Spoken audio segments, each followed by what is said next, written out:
You've become world famous for quite a number of sharp statements, and some people have even gone as far as to say that they're politically incorrect. Why did you choose this style of conducting politics? Well, I never, there was not an ambition. I never desired to be an international figure.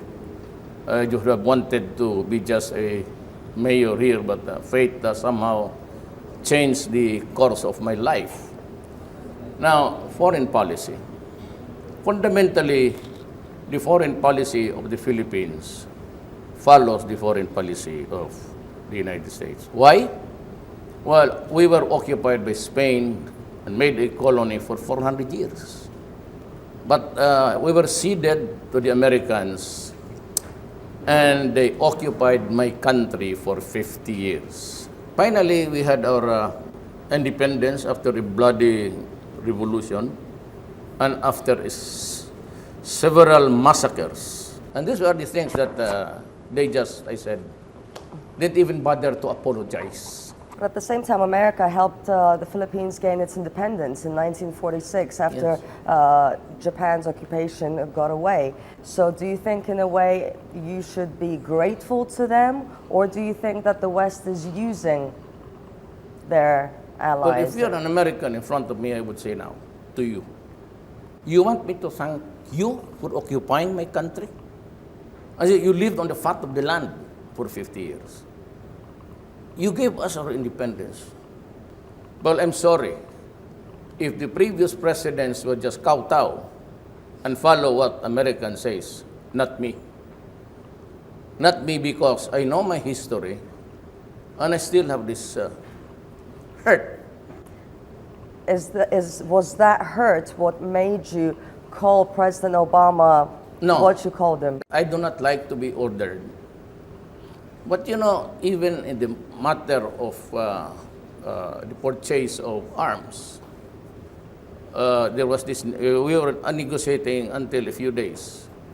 And one senator stood up and said that the Philippines has a record of human rights violation. We will suspend the arms. Go good. It is never a crime to protect a race. It's a self-preservation thing. And you trivialize it with the prosecution and mentioning about the cutting of the assistance that we get. So clearly you're leaning closer to an alliance more towards China and Russia rather than the US. As of now, I just also told President Putin that, you know, I just want to be friends, to show to the world that I am not limited to a few countries, that I have to interact with the rest of the world because we are a sovereign state.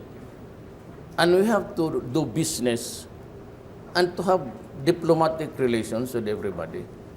And if there is good to it, then I thank God. Well, since you mentioned business and cooperation, can I just find out what the status on the defense cooperation agreement is between the Philippines and Russia right now?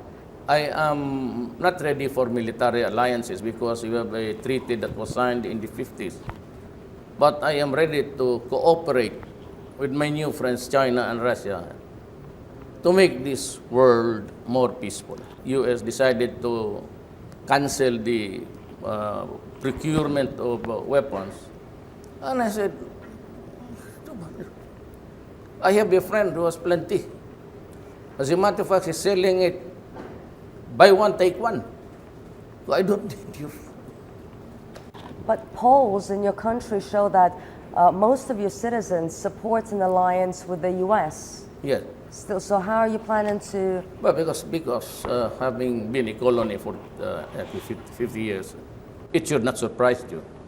It's ingrained in the genealogy of the Filipinos. But little by little, I've been telling them, I made this decision because, but I think the Filipinos know the reason in their heart why. Because I have been very vocal and used the strongest terms when I said we are not a nation of beggars. You appear to soften your criticism when it comes to the U.S. after the U.S. presidential elections, after it became clear that Donald Trump would be the next president. Do you think that you could be friends with Donald Trump and maybe your relationship would change?